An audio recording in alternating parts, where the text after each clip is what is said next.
Bismillahirrahmanirrahim. Assalamualaikum warahmatullahi wabarakatuh. Alhamdulillahi rabbil alamin. Wa bihi nasta'in wal 'aqibatu lil muttaqin wa la 'udwana illa 'alal zalimin. Terima kasih Datuk Yang di-Pertua, ahli-ahli yang berhormat, ketua-ketua jabatan, para pegawai, pemerhati dan seluruh yang berada dalam Dewan dan berada di luar Dewan. Terima kasih saya ucapkan kepada semua ahli yang berhormat yang telah mengambil bahagian dalam sesi perbahasan dan pertanyaan dalam sidang pada kali ini. Alhamdulillah, sesi kali ini menampilkan semua ahli yang berhormat yang lebih berkeyakinan untuk berucap. Lebih teratur fakta dan ulasannya berbanding dengan sidang kita yang lalu, di mana ada beberapa orang yang kelihatannya berdebar mengatur bicaranya. Biasalah, sebagaimana peribahasa Melayu, alah bisa tegal biasa. Saya ingin merakamkan setinggi-tinggi penghargaan kepada Yang Berhormat Bandar atas komitmen untuk memastikan pasukan backbenchers yang diketuai oleh beliau dapat berperanan dengan penuh kapasiti untuk membantu kerajaan negeri supaya dapat berfungsi dengan lebih cekap. Menyokong apa yang beliau sebutkan juga, sekali lagi saya ingin mengingatkan dan menegaskan kepada semua pemimpin, ahli-ahli yang berhormat, para pegawai dan kaki tangan kerajaan negeri, agar kita semua sentiasa bersikap profesional, menghayati dan mendukung aspirasi dalam merealisasikan Terengganu Maju, Berkat dan Sejahtera yang diterjemahkan melalui ucapan belanjawan tahunan ini. Ingatlah bahawa tugas kita semua adalah berat dan melaksanakan tugas berat ini memerlukan kita membuang ego yang ada dalam diri kita, bahawa kita sahaja yang tahu semua perkara, bahawa saya lebih baik daripada orang lain, bahawa kuasa saya lebih besar dari orang lain dan seumpamanya. Kita bukan berlawan sesama kita, tapi adalah bekerja secara bersama ke arah objektif yang sama. Marilah kita sama-sama menghayati apa yang diperingatkan oleh Luqman kepada anaknya, sebagaimana yang dinyatakan dalam surah Luqman oleh firman Allah Ta'ala, A'udzubillahi minasyaitonirrajim. Ya bunayya aqimis salata wa'mur bil ma'rufi wanha 'anil munkar wasbir 'ala ma asabak inna zalika min azmil umur. Wa la tus'ir qaddaka lin-nasi wa la tamshi fil ardi marha innallaha la yuhibbu kulla mukhtalin fakhur. Maksudnya, wahai anak kesayanganku, dirikanlah sembahyang dan suruhlah berbuat kebaikan serta laranglah daripada melakukan perbuatan yang mungkar dan bersabarlah atas segala bala bencana yang menimpamu. Sesungguhnya yang demikian itu adalah dari perkara-perkara yang dikehendaki diambil berat melakukannya. Dan janganlah engkau memalingkan mukamu kerana memandang rendah kepada manusia. Dan janganlah engkau berjalan di bumi dengan berlagak sombong. Sesungguhnya Allah tidak suka kepada tiap-tiap orang yang sombong takabur lagi membanggakan diri. Datuk Yang di-Pertua dan ahli-ahli yang berhormat, terima kasih saya ucapkan kepada Yang Berhormat Bandar, Manil, Seberang Takhir, Sora, Bukit Besi, Hulu Besut dan Pengkalan Berangan yang menyentuh tentang hak rakyat Terengganu, iaitu royalti petroleum. Sebagai respon kepada perbahasan ahli-ahli yang berhormat sekalian, suka saya nyatakan dua strategi bagi mengukuhkan kedudukan keuangan kerajaan negeri. Yang pertama, kita akan terus berusaha untuk mendapatkan dana hasil dari royalti petroleum.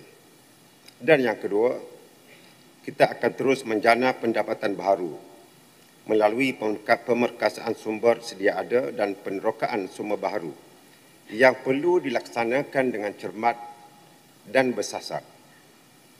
Bagai menghela rambut dalam tepung, rambut jangan putus, tepung jangan berserak, tali jangan putus, kaitan jangan serkah. Mengenai royalti petroleum, walau apa juga nama yang digunakan oleh kerajaan persekutuan, sama ada wang ihsan, bayaran tunai petroleum atau dana khas kerajaan persekutuan, suka saya tegaskan bahawa ia adalah hak rakyat dan negeri Terengganu. Kerajaan persekutuan mesti memulangkan dana ini langsung kepada kerajaan negeri yang direkodkan sebagai hasil negeri dan mengikut jadualnya seperti yang telah menjadi amalan sejak sekian lama. Ada orang yang membangkitkan malam tadi bahawa kita tidak berterima kasih kerana menerima royalti petroleum untuk tahun 2023 ini. Mendengar ini, saya sebenarnya tidak terkata-kata atau speechless dengan izin. Dan terus tertanya-tanya, siapakah di luar sana yang tidak melaporkan perkara yang sebenarnya? Tidakkah kita semua menjadi saksi bahawa dalam Dewan Yang Mulia ini juga setiap kali bersidang, saya tetap mengungkapkan ucapan terima kasih kepada pihak kerajaan persekutuan. Termasuklah saya juga menyampaikan ucapan terima kasih menerusi surat menyurat dan ucapan-ucapan. Semua ini diungkapkan dengan menggunakan laras bahasa Melayu yang jelas. Ucapan terima kasih pula bukan bermakna kita pasrah seadanya atau redha jua dengan setakat apa yang diberi. Angka-angka yang ada telah menunjukkan bahawa jumlah yang diterima oleh negeri Terengganu sejak dari tahun 1978 hingga zaman ini tidak pernah mengelirukan kita semua. Untuk rekod dan berdasarkan kadar harga minyak yang turun naik, pada tahun 2018 kita menerima 1.374 bilion ringgit. Tahun 2019, 1.497 bilion ringgit. Tahun 2020, 1.226 bilion ringgit. Tahun 2021, 1.287 bilion ringgit. Tahun 2022, 1.393 bilion ringgit. Dan hingga saat ini untuk tahun 2023, 0.56 bilion ringgit. Tindakan bertangguh-tangguh menyerahkannya dan dalam jumlah yang jauh sangat sedikit berbanding yang dianggarkan adalah seperti bayaran ansuran bulanan. Adalah umpama sengaja mahu mengganggu dan menggagalkan pentadbiran kerajaan negeri yang kesannya adalah kepada rakyat jua akhirnya. Ya, kita akan terus berbincang, berunding dan menuntut hak kita tanpa rasa penat lelah dan putus asa.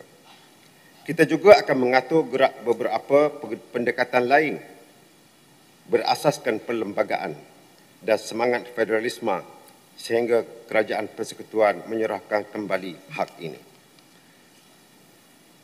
Sudah tiba masanya kita semua, termasuklah rakan-rakan kita di luar sana, untuk meninggalkan budaya politik diskriminasi akibat warna parti politik. Dan ini adalah salah satu rupa bentuk tajdid atau reform dengan izin yang semestinya berlaku dalam negeri dan negara kita. Jangan kita mendera pilihan rakyat yang dijamin oleh perlembagaan.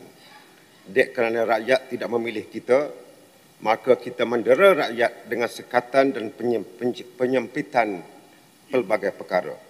Semua ini adalah budaya lama dan kolot politik balas dendam yang membawa negara kita ke belakang dan jauh dari keharmonian. Kitaran ganas atau vicious cycle dengan izin akan terus berulang dan berulang.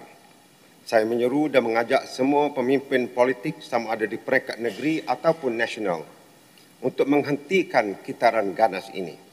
Sebagai pemimpin, kita mesti mempunyai iltizam dan tekad yang kuat untuk menghentikannya.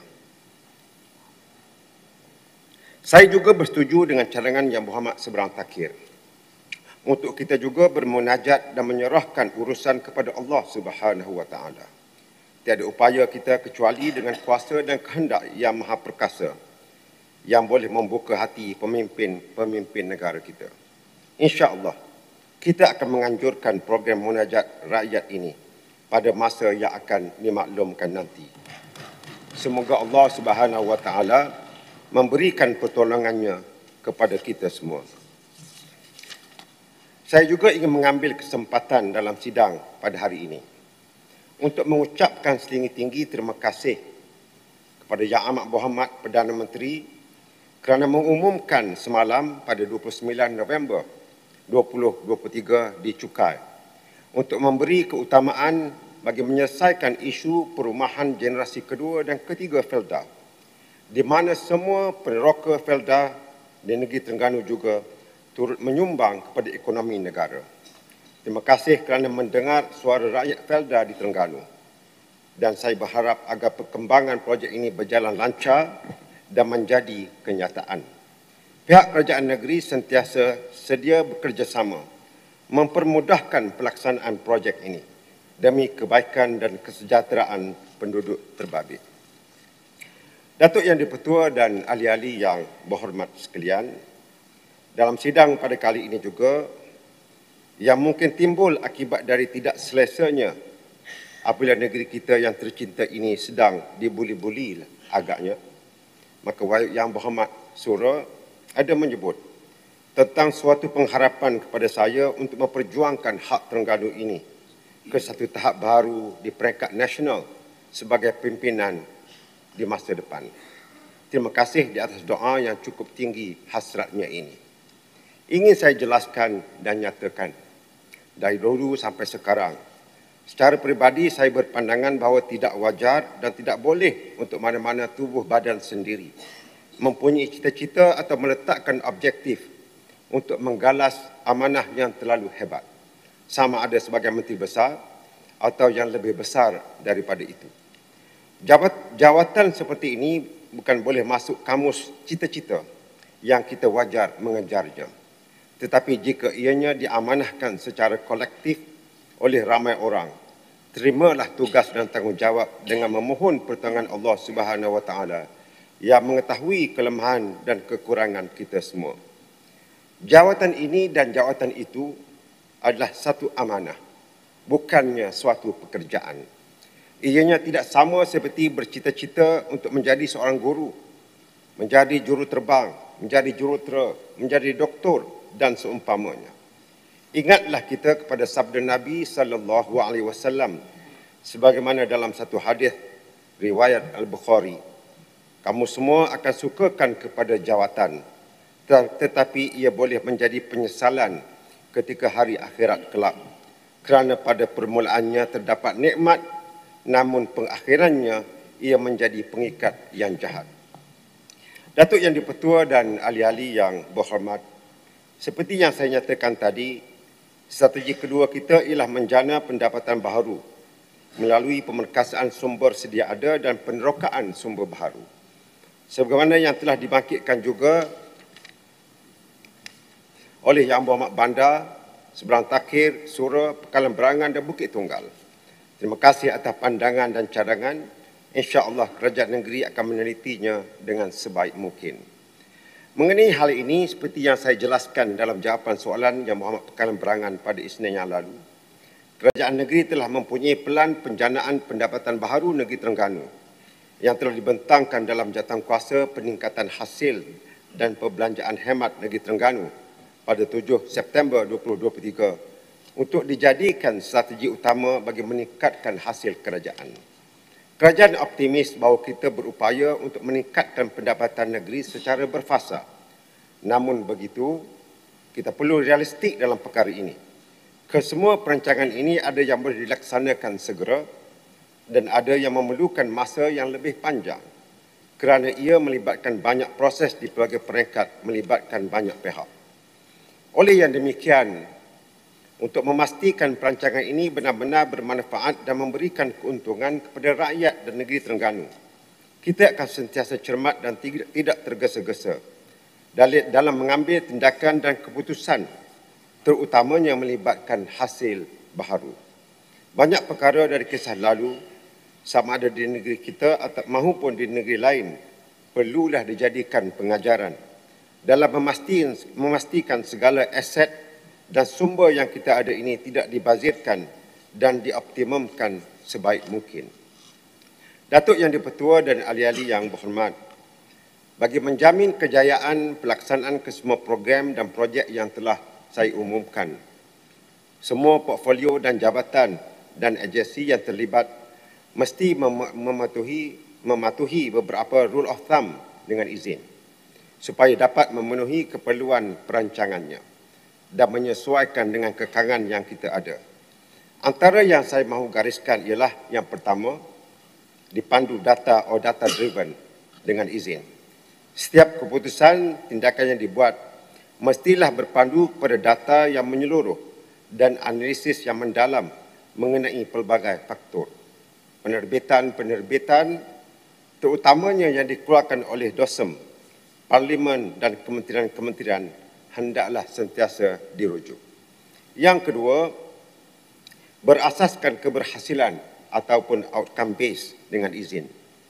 Setiap program atau projek yang ingin dilaksanakan mestilah strategik untuk mencapai matlamat dan sasaran yang ditetapkan serta diukur kejayaannya berdasarkan impaknya, bukannya dengan selesai pelaksanaannya semata-mata. Bagi belanjawan tahun hadapan dan seterusnya, pejabat perbendaraan boleh mula mengaplikasikan sepenuhnya outcome-based budgeting dengan izin. Ketiga, sinergi rentas portfolio atau cross portfolio synergy dengan izin. Kerjasama dan penyelarasan antara portfolio dan jabatan atau agensi perlulah dipertingkatkan bagi mengoptimumkan penggunaan sumber dan mengelakkan pertindihan fungsi atau redundancy dengan izin. Yang keempat, leverage atau leveraging dengan izin. Mengutamakan untuk memanfaatkan program atau projek sedia ada dengan memperkasa cara pelaksanaannya bagi mengoptimumkan impaknya. Selain itu, mesti juga diambil manfaat daripada dasar serta program atau projek yang diperkenalkan atau dilaksanakan oleh kerajaan persekutuan untuk kebaikan rakyat dan negeri kita. Oleh yang demikian, hubungan dan kerjasama dengan kementerian-kementerian dan jabatan serta agensi persekutuan mestilah terus diperkukuhkan. Dan yang kelima, daya tahan jangka panjang atau sustainable resilience dengan izin.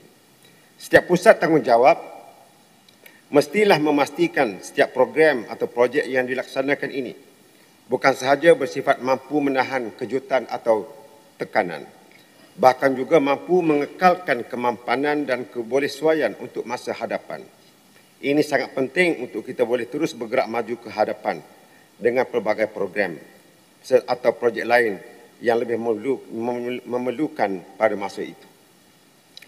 Datuk Yang di-Pertua dan ahli-ahli yang berhormat, sebelum melabuhkan tirai bicara, saya sekali lagi ingin merakamkan setinggi-tinggi penghargaan kepada semua pihak yang telah bertungkus lumus bagi menjayakan persidangan Dewan Undangan Negeri pada kali ini. Persidangan kita tidak lengkap tanpa kehadiran ketua-ketua jabatan, agensi dan unit dari negeri dan persekutuan, para pemerhati, para bentara, wartawan dan semua individu yang tidak mampu saya sebutkan nama dan peranan mereka sekalian. Semoga Allah Subhanahu Wa Taala jualah yang membalasnya dengan pahala yang berpanjangan. Amin ya rabbal alamin. Sekian, wassalamualaikum warahmatullahi wabarakatuh.